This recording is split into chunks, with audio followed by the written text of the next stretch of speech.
بسم اللہ الرحمن الرحیم. السلام علیکم. کہیں انکہی کے ساتھ وجیہ احمد صدیقی آپ کی خدمت میں حاضر ہے.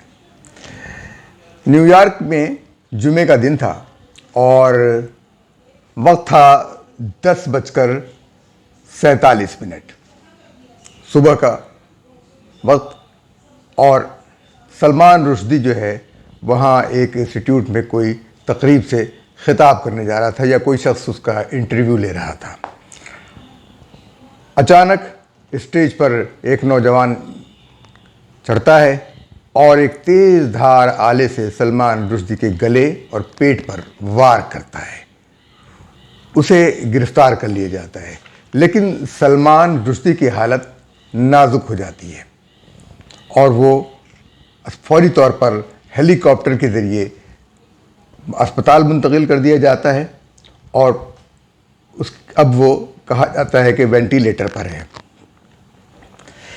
اس نوجوان کا نام ہادی مطار تھا. ہادی مطار جو ہیں ان کے بارے میں کہا یہ جا رہا ہے کہ ان کا تعلق لبنان سے ہے اور انہوں نے آیت اللہ خمینی کے فتوے پر اور حکم پر عمل درآمد کرتے ہوئے سلمان رشدی پر موقع پا کر حملہ کیا. تفصیلات میں آپ کو بتاتا چلوں کہ نیو یارک میں وہ ایک ایسا شخص کو لیکچر دینے کے لیے بلایا گیا جو متنازع ہے، جسے مسلمانوں کے عربوں مسلمانوں کے دل آزاری کی ہے، لیکن شاید ان کے لیے یہی خوشی کا باعث ہے. اب اس حملے کے بعد جو سوشل میڈیا پہ ٹرینڈ چلا ہے وہ یہ چلا ہے کہ سلمان رشدی کی کتاب کو ایک بار پھر خریدا جائے.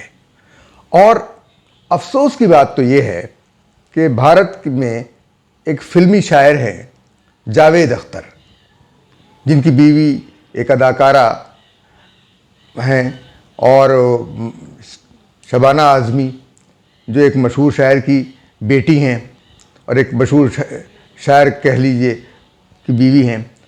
اس نے جو ہے وہ اس قتل کی، اس امر کی، یعنی اس قاتلانہ حملے کی مذمت کی ہے.